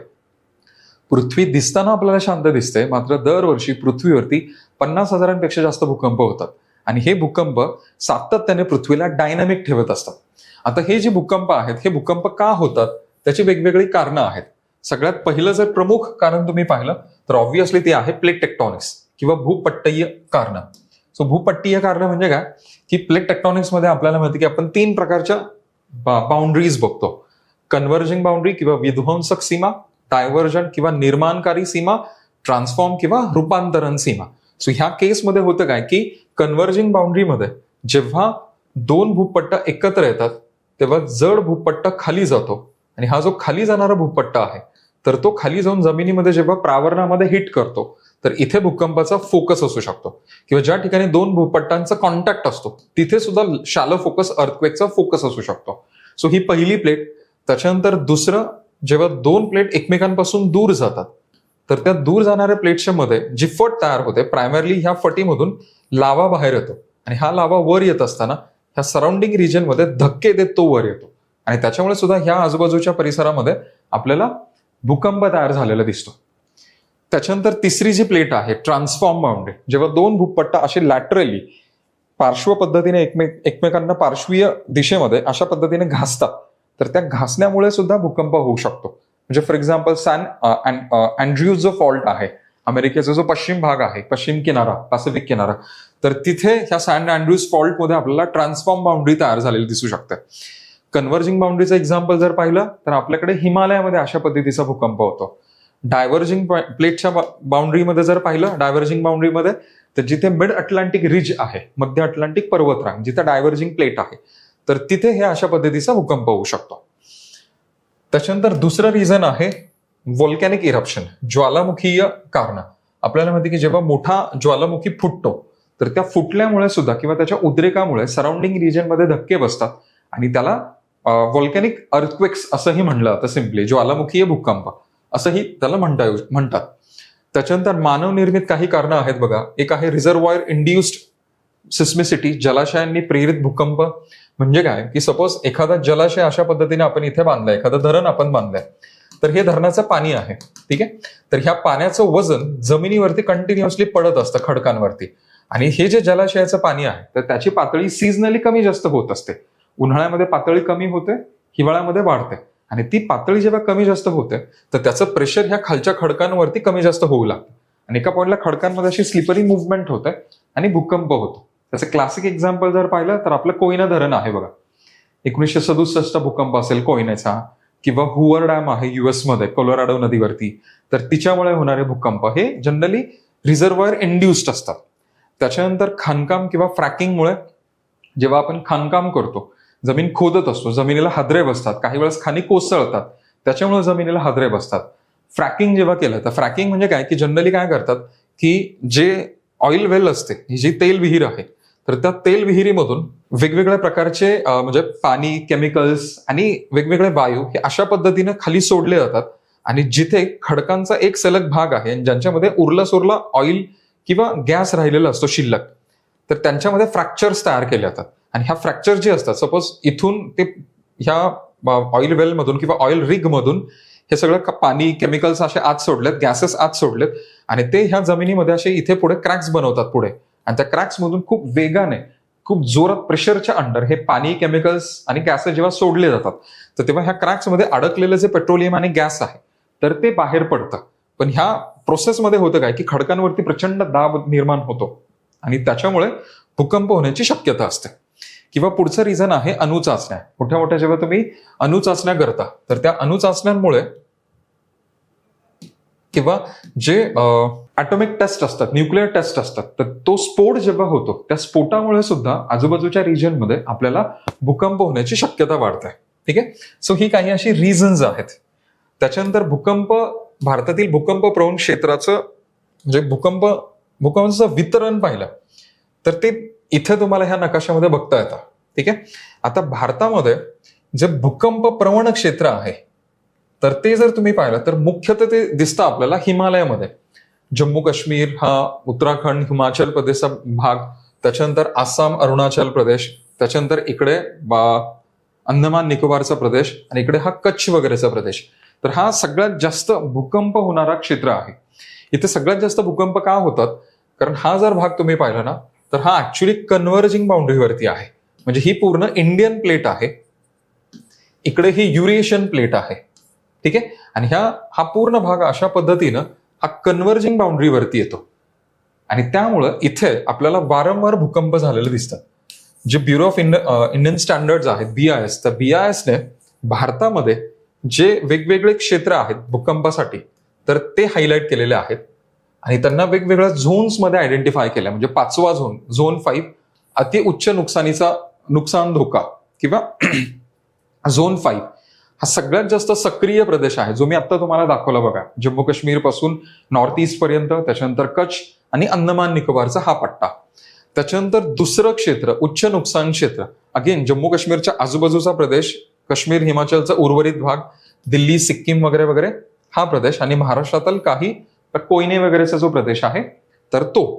हा जर भाग तुम्ही पाहिला तर हा बघा जे झोन 5 आहे तर त्या झोन 5च्या आजूबाजूचा हा कडेचा झोन 4 आपल्याला दिसतो. महाराष्ट्रातला कोयनेचा वगैरे धरणामुळे असलेला हा प्रदेश. इथे जनरली काय झालेलं की जेव्हा इंडियन प्लेट आणि युरेशियन प्लेटची टक्कर झालेली तर त्यावेळेस हा भाग जो आहे तर ह्या भागामध्ये खूप सारे फ्रॅक्चर झोन्स तयार झाले आणि ते फ्रॅक्चर झोन्स इझिली डिस्टर्ब होतात आणि त्यामुळे या भागामध्ये दुसऱ्या क्रमांकाचे महत्वाचे भूकंप प्रवण क्षेत्र दिसतं. त्याच्यानंतर मध्यम आणि कमी नुकसानीचं क्षेत्र. हे मध्यम आणि कमी नुकसानीचं जर क्षेत्र तुम्ही पाहिलं तर ते प्रायमरली तुम्हाला दिसतं भारतीय पठारावरती. भारतीय पठार जे आहे तर हे भारतीय पठार ऍक्च्युली भारतीय भूपट्टाचा भाग होता, जो गोंडवाना भूमीचा भाग होता. सो हा भारतातला तसा तुलनेने स्टेबल पार्ट मानला जातो. आणि त्याच्यावरती दुसरी गोष्ट काय की दख्खन पठाराचा लावा पण पसरलेला आहे. त्याच्यामुळे हा जो पूर्ण रिजन आहे तर इथे जर पाहिलं तर भूकंपाचं प्रमाण हे तुलनेने आपल्याला कमी असलेलं दिसतं. हे सगळं ब्रीफली तुम्ही इथे मेन्शन करू शकता. त्याच्यानंतर पुढचा प्रश्न आहे हिमनदींच्या महत्वाबद्दल, की भारतामध्ये हिमनद्यांचं महत्व काय आहे आणि हिमालयन हिमनद्यांवरील तापमान वाढीचा परिणाम आणि त्याचे परिणाम स्पष्ट करा. 10 मार्करसाठी हा प्रश्न विचारलेला होता. जर UPSCच्या जुन्या प्रश्नांचं जर तुम्ही अनालिसिस व्यवस्थित केलं असेल तर एक गोष्ट लक्षात येईल की अशाच प्रकारचा प्रश्न UPSCने पण वेगळ्या फॉर्म्समध्ये विचारलेला होता. कंटेंट तेच, पण प्रश्नाचं फ्रेमवर्क जे होतं ते वेगळं होतं. सो हा प्रश्न तसा विचार केला तर UPSCच्या ह्याच्यातनं त्यांनी घेतला असंही म्हणता येऊ शकतं. आय एम नॉट सेइंग त्यांनी तो तिथे घेतलाय, पण तो ऑलरेडी UPSCने वेगळ्या प्रकारे विचारलेला होता. आता भारतामध्ये स्पेशली हिमालयाचा जो प्रदेश आहे, काराकोरम, हिंदूकुश वगैरे ह्या पूर्ण पट्ट्यामध्येच जर तुम्ही पाहिलं तर जवळजवळ 10,000 पेक्षा जास्त किंवा 10,000च्या आसपास खूप छोट्या मोठ्या हिमनद्या तिथे तयार झालेल्या दिसतात. फेडचंको किंवा ही जी सियाचीन आहे महत्वाची, ही ह्या रिजन मधली भारतातली सगळ्यात महत्वाची हिमनदी आहे. त्याच्यानंतर बाल्टोरो, हिस्पार, रेमो, पुन्मा वगैरे अशा खूप सारे ग्लेशियर्स आहेत या रिजनमध्ये. सगळ्यात मोठी आहे ऑब्व्हियसली CHN. आणि पृथ्वीवरती ध्रुवांच्या बाहेर सगळ्यात जास्त हिमनद्या कुठे आढळतात, तर त्या ह्या भारताच्या उत्तर भागामध्ये आपल्याला दिसतात, हिमालयाच्या प्रदेशामध्ये. सो त्यामुळेच त्याला third pole of the earth असंही म्हणलं जातं. अगेन मग आता इथे तुम्ही भारताच्या नकाशामध्ये स्पेशली जम्मू काश्मीरचा वगैरे नकाशा काढायचा आणि त्याच्यामध्ये ह्या ग्लेशियर्स जेवढं शक्य आहे तेवढं तुम्ही दाखवू शकता. म्हणजे जम्मू काश्मीरचा हा अशा पद्धतीने हा नकाशा तुम्ही जम्मू काश्मीरचा दाखवू शकता. आणि त्याच्यामध्ये मग ह्या रिजनमध्ये वेगवेगळ्या ज्या ग्लेशियर्स आहेत तर त्यांचं लोकेशन आणि त्यांची नावं वगैरे तुम्ही इथे मेन्शन करू शकता ना. आता हिमनद्यांचं महत्व काय, की हिमनद्या बारमाही नद्यांचे जलस्रोत आहेत. आपल्याला माहिती की हिमालयामध्ये खूप साऱ्या महत्वाच्या नद्या उगम पावतात. सिंधू आहे, गंगा आहे, ब्रह्मपुत्र आहे, त्यांच्या खूप साऱ्या उपनद्या आहेत आणि त्यांचा स्रोत ह्या हिमालयातल्या ज्या हिमनद्या आहेत तर त्या आहेत. आणि ह्या ज्या बारमाही नद्या आहेत तर त्या बारमाही नद्या उत्तर भारतामधलं जे गंगेचं खोरं आहे किंवा उत्तर भारतीय मैदान आहे तर त्या उत्तर भारतीय मैदानाच्या शेतीसाठी आणि त्या लोकांच्या पिण्याच्या पाण्यासाठी महत्वाचा स्रोत आहे. आणि ह्या रिजनमध्ये जवळजवळ 50 कोटीच्या आसपास लोक राहतात. सो हा पहिला मुद्दा. दुसरा जस्ट मी मगाशी म्हणलं की कृषी आणि आर्थिक सुरक्षा. ह्या ज्या बारमाही नद्या आहेत हिमालयातल्या तर त्या सिंचनासाठी महत्वाच्या आहेत. या नद्यांद्वारे खूप सारे महत्वाचे कालवे वगैरे काढलेले आहेत. पंजाब हरियाणा रिजनमध्ये किंवा राजस्थानमध्ये इंदिरा गांधी कालवा आहे. युपीमध्ये अप्पर यमुना, लोअर यमुना असे वेगवेगळे कालवे काढलेले आहेत यमुनेद्वारे. तर हे कालवे जे आहेत हे सिंचनासाठी महत्वाचं आहेत. दुसरी गोष्ट, हिमालयातल्या नद्यांमुळे इलेक्ट्रिसिटी पण तयार केली जाते. हिमालयातल्या ज्या नद्या आहेत तर त्यांच्यावरती मोठी मोठी धरणं आहेत. तेहरी धरण आहे, बागलीहार धरण आहे, सलल डॅम आहे, दलहस्ती डॅम आहे, किशनगंगा डॅम आहे, पोंग नावाचं धरण आहे, भाकरा नंगल आहे. अशी खूप सारी धरणं या हिमालयातल्या नद्यांवरती बांधलेली आहेत आणि त्याच्यामुळे हायड्रोइलेक्ट्रिसिटी त्या नद्यांमध्ये पाणी असलं महत्वाचं आहे. त्याच्यानंतर हवामान नियंत्रण आणि बायोडायव्हर्सिटीसाठी सुद्धा ह्या हिमनद्या महत्वाच्या आहेत. कारण हिमनद्या जेव्हा असतात तर त्यावेळेस अल्बिडो इफेक्ट तयार होतो. अल्बिडो काय असतो, मी मागे पण क्लासमध्ये म्हणलेलं होतं की एखाद्या पदार्थावरती सनलाईट पडल्यानंतर त्या सनलाईटचा किंवा त्या सौरतापनाचा, इन्सुलेशनचा जो हिस्सा इमिजिएटली मागे फेकून दिला जातो किंवा तत्काळ रिटर्न केला जातो, that is called as a albedo. आपल्याला माहिती की बर्फाचा अल्बिडो हा खूप जास्त असतो. बर्फावरती पडणाऱ्या इन्सुलेशनपैकी बराचसा हिस्सा इमिजिएटली रिफ्लेक्ट होतो आणि त्यामुळे टेम्परेचर कमी राहतं. हिमनद्या सूर्यकिरणे पुन्हा अवकाशात परावर्तित करतात आणि परिणामी प्रादेशिक तापमानामध्ये संतुलन राखण्याला मदत होत असते. मग आता पुढच्या सेगमेंटमध्ये तापमान वाढीचा परिणाम काय काय होतो, तर हे जे international centre for integrated mountain development आहे 2026चा त्यांचा जर अहवाल पाहिला तर हिमालयातील बर्फ वितळण्याचा वेग 2000 नंतर दुप्पट झालेला आहे. आणि त्याच्यामुळे गेल्या दशकभरामध्ये हिमालयातल्या नद्या खूप वेगाने, खूप झपाट्याने मेल्ट होऊ लागलेल्या आहेत आणि त्याचा डेफिनेटली परिणाम भारताच्या वॉटर अवेलेबिलिटीवरती होतो. पुढे हिमनद्यांचं मागे सरकणं. इथे जर पाहिलं तर सियाचीन किंवा डोक्रियान किंवा गंगोत्री ह्या ज्या ग्लेशियर्स आहेत ह्या हिमनद्या दरवर्षी सरासरी 15 ते 20 मीटरने रिसीड होत चाललेला आहे. त्याच्यानंतर बर्फाचा स्तर पातळ होणं. हिमनद्या जास्त मेल्ट झाल्यामुळं जी बर्फाची खोली आहे किंवा जी जाडी आहे तर ती कमी कमी होत जाते. त्याचा परिणाम पुढे आपल्याला वॉटर अवेलेबिलिटीवरती दिसतो. हिमनदीय तलावांचा विस्तार होत जातो. ज्या रिसिडिंग हिमनद्या आहेत किंवा ज्या मागे सरकणाऱ्या हिमनद्या आहेत तर त्यांच्या खळग्यांमध्ये वितळलेलं पाणी साचतं. हिमनदी जेव्हा मेल्ट होते ना तर ती मेल्ट झाल्यानंतर बऱ्याचदा त्याचं मेल्ट वॉटर हिमनदीच्या आतल्या भागामध्ये स्टोअर केलं जातं आणि त्याच्यापासून ग्लेशियर लेक्स तयार होतात. जर हिमनदी खूप वेगाने मेल्ट झाली तर बऱ्याचदा हे ग्लेशियर लेक फुटण्याचा धोका असतो. त्यालाच ग्लॉफ असंही म्हणतात, ग्लेशियर लेक आउटबर्स्ट फ्लड. हे वितळण्याच्या परिणामांमध्ये तुम्ही ते मेन्शन करू शकता. म्हणजे फॉर एक्झाम्पल चामोलीचा रिजन आहे उत्तराखंडमध्ये किंवा सिक्कीम मधील साऊथ लोनाकचा जो तलाव आहे तर इथे जी आपत्ती आलेली तर हे सगळं ग्लॉफचाच परिणाम होता. ठीक आहे. त्याच्यानंतर दीर्घकालीन पाणी टंचाई जी 2040-50 60 हा जो प्रदेश आहे म्हणजे हा जो पिरियड आहे 2040 ते 60च्या दरम्यान उच्चतम पाणी मर्यादा गाठली जाऊ शकेल. म्हणजे हिमालय नद्या मॅक्सिमम वॉटर आउटपुट तोपर्यंत देतील आणि तिथून पुढे पाण्याची अवेलेबिलिटी कमी कमी होत जाईल.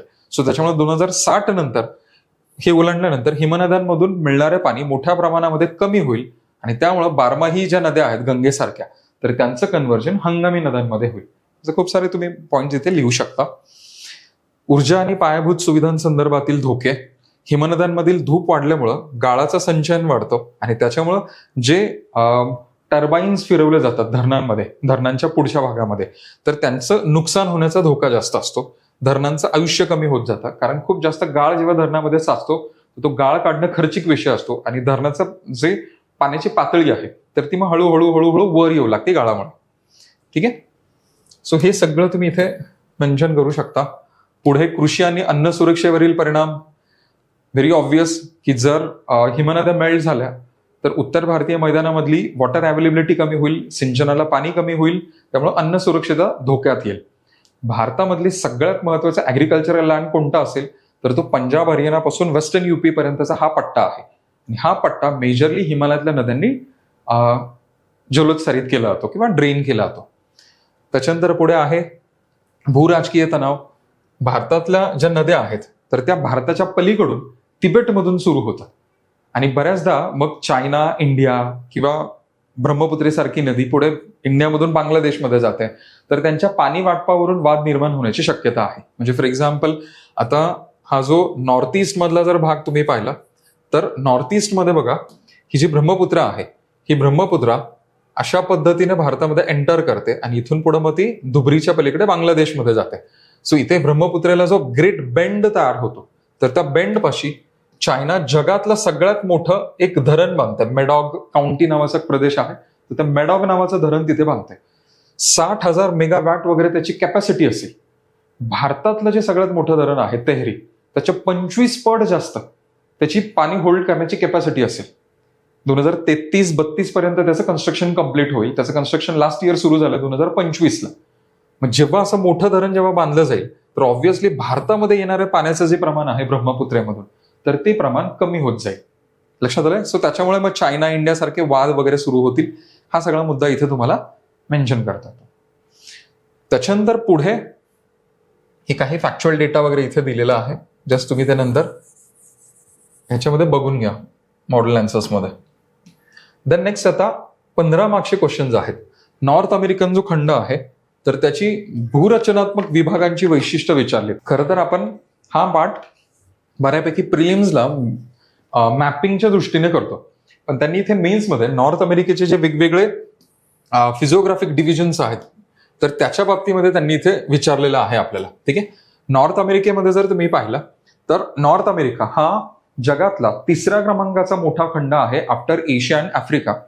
नॉर्थ अमेरिकेने जमिनीचा जवळजवळ 16% भाग व्यापलेला आहे. नॉर्थ अमेरिकेमध्ये जर तुम्ही पाहिलं तर जो 100 डिग्री वेस्ट लॉन्जिट्यूड आहे, 100 डिग्री पश्चिम लॉन्जिट्यूड, हा नॉर्थ अमेरिकेला बऱ्यापैकी 2 भागांमध्ये डिवाइड करतो. जो पश्चिमेकडचा भाग आहे डोंगराळ आहे, तुलनेने कमी पॉप्युलेशनचा आहे. जो पूर्वेकडचा भाग आहे तुलनेने म्हणजे इथला काही भाग इथे जर पाहिलं तर हा ग्रेट प्लेनचा आहे. इथे पण डोंगराळ भाग आहे अप्लाचियन, अलेघिनी सारखा, पण तो रॉकीज सारखा एकदम दुर्मिळ नाही, म्हणजे दुर्गम नाहीये. सॉरी. प्लस इथे पॉप्युलेशनची डेन्सिटी ह्या भागामध्ये सगळ्यात जास्त आहे. ठीक आहे. सो इथे आता नॉर्थ अमेरिकेमध्ये जेव्हा तुम्ही बघता तर नॉर्थ अमेरिकेमध्ये जे मेजर फिजिओग्राफिक डिव्हिजन्स आहेत तर त्याच्यामध्ये सगळ्यात पहिला आहे कॅनडियन शिल्ड. कॅनडियन शिल्ड म्हणजे हा जो सगळा भाग आहे ना, हा सगळा भाग, हा सगळा रिजन कॅनडियन शिल्ड म्हणून ओळखला जातो. शिल्ड म्हणजे काय की पृथ्वीवरती जो सगळ्यात प्राचीन आणि प्रचंड मोठा जो भाग आहे, जो एकदम त्या गोंडवाना किंवा लॉरेशियाचा जो हिस्सा होता तर त्याला शिल्ड असं म्हणतात. जसं आफ्रिकन शिल्ड हा गोंडवाना भूमीचा भाग होता, ब्राझिलियन शिल्ड हा गोंडवाना भूमीचा भाग होता, तसंच कॅनडियन शिल्ड हा लॉरेशियाचा भाग होता. ठीक आहे. आपण कॉन्टिनेंटल ड्रिफ्ट थ्योरीमध्ये ते सगळं पाहिलं होतं, पॅन्जिया वगैरे वगैरेचे हे सगळे भाग होते. ठीक आहे. एकदम प्राचीन भूभाग आहे. सो त्याला आपण शिल्ड असं म्हणतो. प्रचंड मोठ्या विस्ताराचा आणि अत्यंत जुना जो भाग आहे तो. आता कॅनडियन शिल्ड जर पाहिलं तर as the name suggest primarily हे कॅनडा, लॉरेशिया वगैरे ह्या भागामध्ये पसरलेलं आहे. प्री कॅम्ब्रियन कालखंडातील अत्यंत प्राचीन आणि अग्निजन्य रूपांतरित खडकांचा हा प्रदेश आहे. तर ह्या भागामध्ये ग्लेशिएशनचे पुरावे मोठ्या प्रमाणामध्ये सापडतात. म्हणजे प्लिस्टोसिन काळामध्ये जेव्हा पृथ्वीवरती शेवटचं हिमयुग आलेलं तर त्या हिमयुगाच्या वेळेस इथे मोठ्या प्रमाणामध्ये ग्लेशियल लेक्स तयार झालेले. Great Bear, Slave, Athabasca, Reindeer, even for that sake इथे जे ग्रेट ग्रेट लेक्स आहेत युएस आणि कॅनडाच्या बाउंड्रीवरती, ते सुद्धा ग्लेशियल लेक्स आहेत. ते सगळं तुम्ही इथे मेन्शन करू शकता. दुसरी गोष्ट, हा जर रिजन तुम्ही पाहिला तर हा रिजन मिनरल्ससाठी ओळखला जातो. म्हणजे कॅनडामध्ये, कॅनडियन शिल्डच्या ह्या भागामध्ये निकेल, सडबरी सारखी जी माईन आहे, तर ही जगातली सगळ्यात मोठी माईन मानली जाते निकेलची. तसंच इथे सोनं पण सापडतं, युरेनियम पण सापडतं. म्हणजे बेस्ट क्वालिटीचं हायर ग्रेडचं जे युरेनियम आहे तर ते लेक अथाबस्का आणि त्याच्या आजूबाजूला सापडतं कॅनडामध्ये. युरेनियम सिटी नावाचीच सिटी आहे इथे कॅनडामध्ये. याच्या व्यतिरिक्त इथे आयर्न सापडतं, निकेल सापडतं, कोबाल्ट सापडतं, सल्फर काही प्रमाणामध्ये सापडतं. तर हे महत्वाचे मिनरल्स या भागामध्ये सापडतात. तुम्ही इथे ते मेन्शन करू शकता. फिजिओग्राफिक रिजन जेव्हा तुम्ही असा शब्द प्रयोग होतो ना, तिथली भौगोलिक परिस्थिती तुम्हाला मेन्शन करायची, त्याच्यानंतर तिथले महत्वाचे फीचर्स तुम्हाला हायलाईट करायचे, आणि त्याच्यानंतर महत्वाचं जे इकॉनॉमिक जॉग्राफीचा भाग येतो, की कोणती महत्वाची खनिजं आढळतात, महत्वाची पिकं जरी माहिती असेल ते सुद्धा तुम्ही इथे लिहू शकता. त्याच्यानंतर पुढे अप्लाचियन पर्वतरांगेचा प्रदेश. आता अप्लाचियन जो आहे आपल्याला माहिती की नॉर्थ अमेरिकेच्या पश्चिम भागामध्ये आहे. त्याला कॉर्डिलेराज असंही म्हणलं जातं. कॉर्डिलेराज म्हणजे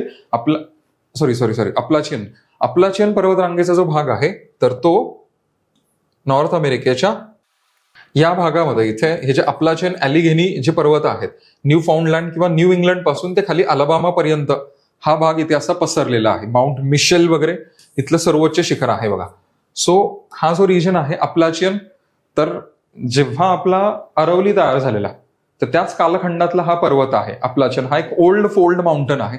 ते सगळं तुम्ही मेन्शन करू शकता. न्यू फाउंडलँड पासून अलाबामा पर्यंत पसरलेला आहे. गोलाकार शिखरं आहेत वगैरे वगैरे. ब्ल्यू रिज आणि ॲलिघेनी माउंटन्स इथल्या पर्वतरांगा आहेत. आर्थिक महत्वामध्ये जर पाहिलं तर हा एक महत्वाचा रिजन कोळशासाठी ओळखला जातो. बिट्युमिनस आणि अँथ्रासाइट प्रकारचा जो कोळसा आहे तर तो इथे सापडतो. ठीक आहे. त्याच्यानंतर पुढे जे अंतर्गत मैदानं आहेत, जे अंतर्गत मैदानं म्हणजे रॉकीज पर्वत आणि अप्लाचियनच्या दरम्यान ग्रेट प्लेनचा रिजन आढळतो. मग तो कॅनडामधला सास्केचवान किंवा काही महत्वाचे इतर जे प्रोव्हिन्सेस आहेत तिथून तो सुरू होतो. युएसए मध्ये north Dakota, south Dakota, Nebraska, Kansas ह्या स्टेट्स पर्यंत तो पसरलेला आहे. आणि तो रिजन टेम्परेट ग्रासलँड्स किंवा स्टेपीजचा रिजन म्हणून तो ओळखला जातो. आणि हे जगाचं धान्याचं कोठार म्हणून पण तो ओळखला जातो. मेजरली व्हीट आणि मक्याचं वगैरे कल्टिवेशन तिथे केलं जातं. ठीक आहे. प्रेरीजचा प्रदेश म्हणून तो ओळखला जातो. त्याच्यानंतर पुढे आहे कॉर्डिलेराज, पश्चिमेकडचे कॉर्डिलेराज. कॉर्डिलेराज म्हणजे रॉकीज पर्वताचा जो भाग आहे तर त्याला कॉर्डिलेराज असं म्हणलं जातं. कॉर्डिलेराज म्हणजे काय की रॉकीजच्या प्रदेशामध्ये जर तुम्ही पाहिलं ना तर खूप सारी पर्वतरांगा एकमेकांना असे समांतर दिसतात आणि त्याच्या दोरखंडांसारखे वळल्यासारखे ते एकमेकांना असे पॅरलल पसरले. सियरा नेवाडा आहे किंवा इथे हे कॅस्केड रांग आहे, सियरा नेवाडा, रॉकीज हे असे पर्वतरांगा आहेत. त्यांच्या दरम्यान इंटर माउंटेन प्लॅटूज वगैरे दिसतात. ग्रेट बेसिनचा रिजन दिसतो. स्नेक रिव्हर प्लॅटू आहे, त्यालाच आपण कोलंबिया प्लॅटू असं म्हणतो. जसं आपलं दख्खनचं पठार आहे तसं ते स्नेक रिव्हर पठार आहे जे व्हॉल्कॅनिक नेचरचं आहे. तर ते सगळं इथे दिसतं. ते सगळं तुम्ही इथे दाखवू शकता. खूप सारे व्हॉल्कॅनोज पण आहेत या भागामध्ये. रेनियर, सेंट हेलेन्स, हुड, मॅकेनली हे महत्वाची शिखरं आहेत या रिजनमध्ये. तर ते सगळं तुम्ही दाखवू शकता इथे, म्हणजे लिहू शकता. त्याच्यानंतर किनारी मैदानी प्रदेश, मग अटलांटिक किनारा आणि गल्फ किनारा हे दोन महत्वाचे किनारे तुम्ही मेन्शन करू शकता. जो पूर्वेकडचा अटलांटिक किनारा आहे तर हा वालुकामय किनारे आणि दलदलींचा प्रदेश आहे. आणि आखाती जो किनारा आहे तर तो मिसिसिपीच्या डेल्टापासून तयार होतो, जो ऑइल किंवा पेट्रोलियम इंडस्ट्रीसाठी महत्वाचा आहे. ठीक आहे. सो हे थोडक्यामध्ये हे सगळं तुम्ही मेन्शन करू शकता. ठीक आहे. सो 15 मार्क्सला एक 250 शब्दांमध्ये वेगवेगळ्या मॅप्सच्या मदतीनं हे सगळे पॉइंट्स तुम्ही मांडू शकता. त्याच्यानंतर पुढे जो प्रश्न आहे तर भारतातील नैसर्गिक वनस्पतींच्या वितरणावरती हवामान आणि मृदेचा प्रभाव कसा होतो. अगेन हा सुद्धा अशा प्रकारचा प्रश्न युपीएससीने ऑलरेडी विचारलेला होता. व्हेजिटेशन वरती टेम्परेचर आणि अजून काहीतरी अशा कुठल्या मुद्द्याचा म्हणजे कुठल्या एका पॅरामीटरचा कसा परिणाम होतो, हा सेम प्रकारचा प्रश्न युपीएससीने पण ऑलरेडी विचारलेला होता. आता भारतातील भूरचनात्मक वैशिष्ट्यामुळे भारतातील उष्णकटिबंधीय वर्षावनांपासून ते आपल्याकडे अल्पाईन टुंड्रापर्यंत वेगवेगळ्या प्रकारची वनं आपल्याला बघायला मिळतात. आता ह्याच्यामध्ये तुम्ही 2 पार्ट्स करू शकता की हवामानाचा काय परिणाम होतो आणि मृदेचा काय परिणाम होतो वनांच्या वितरणावरती, हे दोन्ही तुम्ही सांगू शकता. आता हवामानाचा परिणाम जेव्हा आपण बोलतो तर हवामानामध्ये टेम्परेचर, रेनफॉल आणि ह्युमिडिटी हे 3 महत्वाचे भाग येतात आणि त्या तीनही मध्ये सगळ्यात महत्वाचा असतो रेनफॉल. भारतामध्ये जर पाहिलं तर पर्जन्यमान जिथे जास्त आहे 200-250 सेंटीमीटर पेक्षा जास्त, तर तिथे तुम्हाला उष्णकटिबंधीय वर्षावनं बघायला मिळतात जी सदाहरित असतात. जर 250 सेंटीमीटरच्या पेक्षा जास्त पाऊस असेल तर इथे वर्षावनं बघायला मिळतात. जर 200 ते 250 सेंटीमीटर पाऊस असेल तर ह्या भागामध्ये निमसदाहरित वनं आपल्याला बघायला मिळतात. याच्यानंतर जर 100 ते 200 सेंटीमीटर पाऊस असेल तर इथे भारतातली सगळ्यात महत्वाची वनं, ज्यांना आपण आर्द्र पानझडी असं म्हणतो, तर ती आर्द्र पानझडी किंवा त्यांनाच मॉन्सून वनं असं आपण म्हणतो, तर ती मॉन्सून वनं आपल्याला बघायला मिळतात. ही भारतातली सगळ्यात महत्वाची वनं. 50 ते 100 सेंटीमीटर पाऊस असेल तर ह्या रिजनमध्ये शुष्क पानझडी असतात आणि 50 पेक्षाही कमी पाऊस असेल तर त्या रिजनमध्ये काटेरी वनं असतात.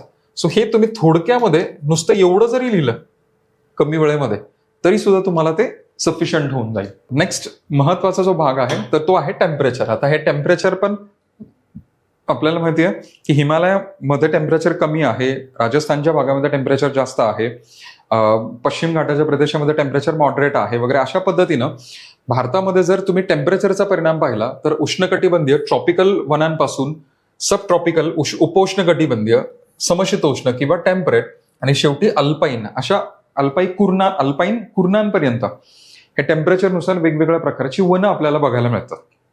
उंचीनुसार सुद्धा हिमालयाच्या पायथ्यापासून जसं जसं तुम्ही वर जाता तसं तसं उपोष्ण कटिबंधीय, समशीतोष्ण कटिबंधीय आणि अल्पाईन अशा पद्धतीची वनं ही बदलताना आपल्याला दिसतात.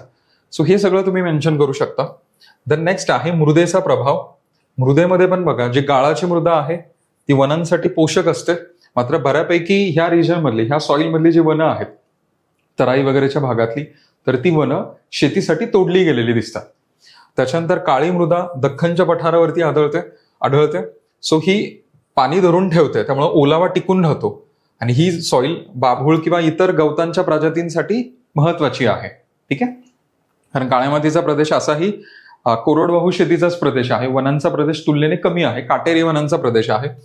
जांभी माती जर पाहिली जी पश्चिम घाटामध्ये किंवा नॉर्थ ईस्टमध्ये किंवा पूर्व घाटातल्या काही प्रदेशामध्ये आढळते, ही पाणी धरून न ठेवणारी आणि आम्ल स्वरूपाची मृदा असते.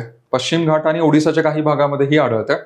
इथे सदाहरित वनस्पती, त्याच्यामध्ये पर्टिक्युलरली काजू, रबर ह्यासारखी ती पोषक असते. सो जांभी माती जर तुम्ही पाहिली तर केरळ, कर्नाटकामध्ये मसाल्याची पिकं किंवा प्लांटेशन ऍग्रिकल्चरसाठी, कॉफीसाठी ती महत्वाची आहे.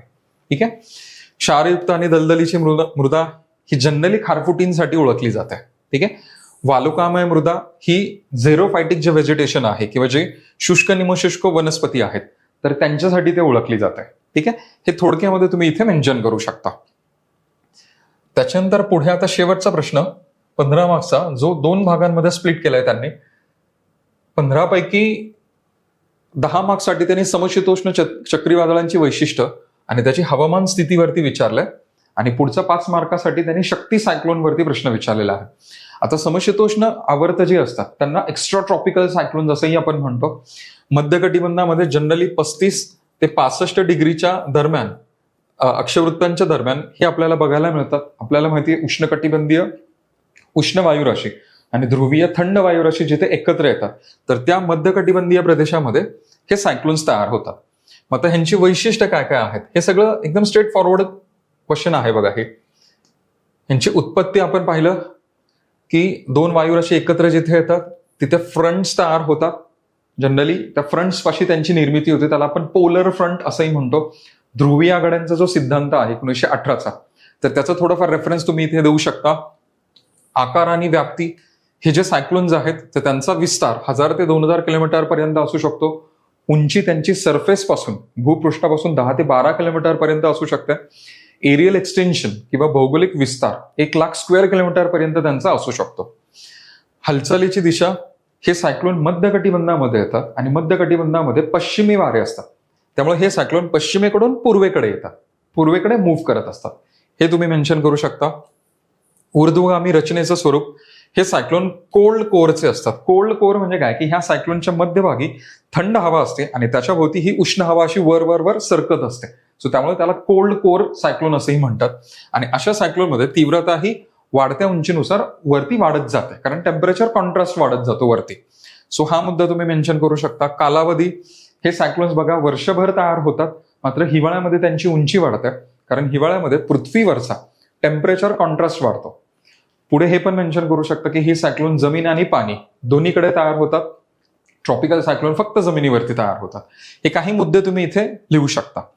त्याच्यानंतर हवामान संबंधी स्थिती जी आहे तर ते तुम्ही इथे मेन्शन करू शकता. इथे अगेन तुम्हाला मग ते डायग्राम वगैरे ड्रॉ करावी लागेल की हे सायक्लोन आहे अशा पद्धतीचं, किती आयसोबार्स वगैरे वगैरे हे सगळं तुम्ही इथे मेन्शन करू शकता. 1001, 1002, 1000 म्हणजे 1000 सपोज 3 आहे, इथे 1005 आहे, 1007 आहे आणि हे 1009. आणि मग इथे तुम्ही ते हे दाखवू शकता, हे उष्ण आघाडी, ही थंड आघाडी, हे उष्ण क्षेत्र, हे सगळं तुम्ही दाखवू शकता. आणि मग हे जे सायक्लोन आहे हे पश्चिमेकडून पूर्वेकडे जेव्हा जातं तर तेव्हा पूर्व भागामध्ये जर सपोज एखादा ऑब्झर्व्हर असेल, सपोज हा आपला ऑब्झर्व्हर आहे, तर त्या ऑब्झर्व्हरला किंवा ऑब्झर्व्हरच्या डोक्यावरून जेव्हा हे सायक्लोन मूव्ह करेल तर त्या ऑब्झर्व्हरला कशा कशा पद्धतीनं वातावरण बदललेलं दिसेल तर हेही तुम्हाला इथे मेन्शन करायचं आहे. सो सगळ्यात पहिल्यांदा बघा, ह्या सायक्लोनचा हा पुढचा जो भाग आहे तो त्याच्या डोक्यावरती येईल. हे थंड क्षेत्र आहे, टेम्परेचर थोडंसं कमी होईल, प्रेशर पण स्लाइटली कमी होईल, कारण एक लो प्रेशर सिस्टम त्याच्या डोक्यावरून जाते. त्याच्यानंतर उष्ण आघाडी त्याच्या डोक्यावरती येईल. उष्ण आघाडीमध्ये आकाशामध्ये क्युम्युलोनिंबस क्लाउड्स गोळा होतात. मध्यम ते कमी तीव्रतेचा पाऊस बऱ्याच काळासाठी चालतो, हे तुम्ही मेन्शन करू शकता. त्याच्यानंतर पुढे उष्ण क्षेत्र येतं. उष्ण क्षेत्रामध्ये पाऊस थांबतो. इथे काही काळासाठी वातावरणामध्ये टेम्परेचर स्लाइटली जास्त होतं, आकाश निरभ्र नसतं ॲज सच, पण इथे पाऊस थांबतो. मग त्याच्यानंतर थंड आघाडी डोक्यावरती येते. थंड आघाडीमध्ये क्युम्युलोनिंबस ढग येतात, प्रचंड जोराचा पाऊस सुरू होतो. बऱ्याच काळाच्या ऐवजी थोड्या काळाचा मात्र एकदम टोरेन्शियल रेनफॉल ह्या कोल्ड फ्रंटच्या रिजनमध्ये पडतो. आणि मग सगळ्यात शेवटी परत हा कोल्ड सेक्टर त्याच्या डोक्यावरती येतो, पाऊस थांबतो आणि वारे हे प्युअरली पश्चिमी होतात. सुरुवातीला वारे पूर्वीय असतात, ते शेवटी वारे पश्चिमी होतात. हे सगळं थोडक्यामध्ये तुम्ही मेन्शन करू शकता. ठीक आहे. शेवटी ऑक्लुजन होतं. ऑक्लुजन म्हणजे काय की सायक्लोन संपतं, जमिनीलगतची उष्ण हवा वर निघून जाते आणि जमिनीलगत थंड हवा साचते, त्याला आपण म्हणतो ऑक्लुजन. आणि जेव्हा ऑक्लुजन किंवा अधिधारण होतं तर त्यावेळेस सायक्लोन संपलेलं असतं. सो हे थोडक्यामध्ये हे तुम्ही मेन्शन करू शकता. त्या वेळेअभावी मी जास्त सगळं डिटेलमध्ये सांगत बसलो नाही, जस्ट ट्राय टू अंडरस्टँड. त्याच्यानंतर पुढे 20B हा जो प्रश्न आहे, शक्ती चक्रीवादळ, त्यांनी लिटरली वेळेसहितच दिलं किंवा टाइम फ्रेमच दिली, ते ऑक्टोबर 2025ला आलेला. अगेन करंट अफेअर्स मधलाच हा प्रश्न होता. सुनामी पण बघा ऑक्टोबरमध्येच आय थिंक 2025ला आलेली, तर तो सुद्धा करंट अफेअर्सचा प्रश्न होता सुनामीचा आणि हा चक्रीवादळाचा सुद्धा. आता हे जे चक्रीवादळ आहे हे अरबी समुद्रामध्ये निर्माण झालेलं होतं. शक्ती हे जे नाव आहे हे श्रीलंकेने सुचवलेलं होतं, कुठेतरी ते मेन्शन केलेलं आहे बघा, हे श्रीलंकेने सुचवलेलं आहे. शक्ती सायक्लोन जे आहे जे भारतामध्ये किंवा भारतामध्ये म्हणण्यापेक्षा हिंदी महासागरामध्ये तयार झालेलं, तर हे सायक्लोन एक ट्रॉपिकल सायक्लोन आहे.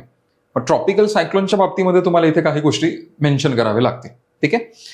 त्याची श्रेणी, त्याची जी कॅटेगरी आहे तर IMDच्या नुसार ह्याला सिव्हिअर सायक्लोनिक स्टॉर्म म्हणून डिक्लेअर केलेलं. सायक्लोनच्या वेगानुसार, त्यांच्या आकारानुसार त्यांच्या वेगवेगळ्या कॅटेगरीज असतात. त्याच्यामध्ये हा सिव्हिअर सायक्लोनिक स्टॉर्म म्हणून होता. वाऱ्याचा वेग 110 ते 120 किलोमीटर प्रति तास होता, तर तो पुढे 135 किलोमीटर पर्यंत वाढत गेलेला होता. त्याच्यानंतर पुढे निर्मिती आणि मार्गक्रमण. आपल्याला माहितीये की हे जे ट्रॉपिकल सायक्लोन्स असतात समुद्रावरती, जिथे 26 ते 27 डिग्री सेल्सिअस सरफेस टेम्परेचर असतं, तर अशा रिजनमध्ये ते तयार होतात. कारण समुद्रामध्ये जी उष्ण आणि बाष्पयुक्त हवा असते ती ह्या सायक्लोनचं फूड असतं. स्पेशली त्याच्यामध्ये जी लेटंट हीट असते, तर ती लेटंट हीट ह्या सायक्लोनला फूड सप्लाय करत असते. तर ते थोडक्यामध्ये तुम्ही इथे मेन्शन करू शकता. हालचाल, हे सायक्लोन सुरुवातीला ओमानच्या किनाऱ्याकडे पश्चिम उत्तर पश्चिम दिशेकडे सरकत होतं. नंतर त्याच्यामध्ये काही बदल झाले आणि 6 ऑक्टोबर पासून ते पूर्व उत्तर पूर्व दिशेने उत्तरेकडील अरबी समुद्राकडे सरकू लागले. मग तुम्ही ते सगळं थोडंफार मॅपमध्ये वगैरे ते दाखवू शकता, त्याचा पाथ वगैरे जो आहे तो. लँडफॉल, भूप्रवेश. लँडफॉल म्हणजे काय की हे जे सायक्लोन आहे, एखादा कोणताही सायक्लोन, ट्रॉपिकल सायक्लोन जेव्हा समुद्रामध्ये तयार होतं आणि ते जेव्हा जमिनीवरती येतं, ते जमिनीवरती आलं की ते क्षीण होतं, ते पूर्ण सिस्टम कोलॅप्स होते. कारण जमिनीवरती उष्ण आणि बाष्पयुक्त हवेचा सप्लाय कट केला जातो, तो समुद्रावरती असतो. आणि मग जेव्हा एखादं सायक्लोन, ट्रॉपिकल सायक्लोन पर्टिक्युलरली जेव्हा जमिनीवरती येतं, तेव्हा ते जमिनीवरती आल्यानंतर ती पूर्ण सिस्टम कोलॅप्स होते, which is called as the landfall. त्याला मराठीमध्ये आपण भूप्रवेश असं म्हणतो. विशेष म्हणजे ह्या चक्रीवादळाने भारतीय मुख्य भूमीवरती थेट भूप्रवेश केला नाही. 7 ऑक्टोबर पर्यंत खुल्या समुद्रातच ते कमकुवत होऊन कमी दाबाच्या क्षेत्रामध्ये ते रूपांतरित झालं किंवा ते डिसिपेट झालं. त्याचे परिणाम आणि हवामान स्थिती. किनारी भागामध्ये इशारा दिला जातो, ट्रॉपिकल सायक्लोन जे असतात ना, तर ते अनप्रेडिक्टेबल असतात आणि त्याच्यामुळे ते जेव्हा तयार होतात समुद्रामध्ये तेव्हा किनारी भागामध्ये वॉर्निंग्स दिले जातात. लक्षात आलं? टेम्परेट जे सायक्लोन वरती आपण मगाशी पाहिले तर ते शांत सायक्लोन्स असतात, ते तुलनेने प्रेडिक्टेबल असतात.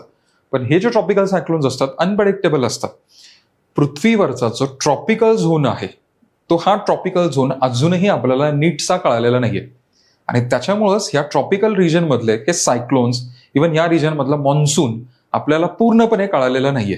एल-निनो, ला निना, इंडियन ओशन डायपोल, हे सायक्लोन्स ह्यांची निर्मिती का होते हे पूर्णपणे आपल्याला कळालेलं नाहीये. सो किनारी भागामध्ये इशारा वगैरे दिला जातो. येलो अलर्ट दिलेला मुंबई, ठाणे, पालघर या भागामध्ये महाराष्ट्रातला आणि गुजरातमधल्या सौराष्ट्र आणि कच्छ रिजनमध्ये. ठीक आहे. त्याच्यानंतर पर्जन्य आणि हवामान ह्या वादळामुळे पश्चिम किनारपट्टीवरती मध्यम ते मुसळधार पाऊस झाला आणि वेगवान वारे वाहिले वगैरे वगैरे. ते थोडंफार जे बेसिक गोष्टी इथे सगळ्याच गोष्टी आठवल्या नाही तरी चालेल, पण बेसिक ट्रॉपिकल सायक्लोनमुळे काय काय काय काय होऊ शकतं, स्टॉर्म सर्जेस आले, अमकं दमकं, असं काहीतरी तुम्ही लिहू शकता. ठीक आहे. कारण 5 मार्काला तुम्ही किती लिहिणार आणि सगळ्यात शेवटचा हा प्रश्न आहे. त्यामुळे बऱ्याच जणांसाठी तर हा वेळच पुरला नसेल ह्या क्वेश्चन पर्यंत. सो त्याच्यामुळं हे सगळं तुम्ही थोडक्यामध्ये मेन्शन करू शकता. So that's all from geography section. आपण पाहिलं होतं की जॉग्राफीमधून एक 40 मार्कला म्हणजे 4 क्वेश्चन 10 मार्क्स असे 40 मार्क्स आणि उरलेले मग 15 मार्क्सचे 3 क्वेश्चन्स, असं टोटल एक 85 मार्क्सच्या आसपास हे क्वेश्चन्स आपल्याला आलेले दिसतात. ठीक आहे. So that's all from geography section. Thank you so much.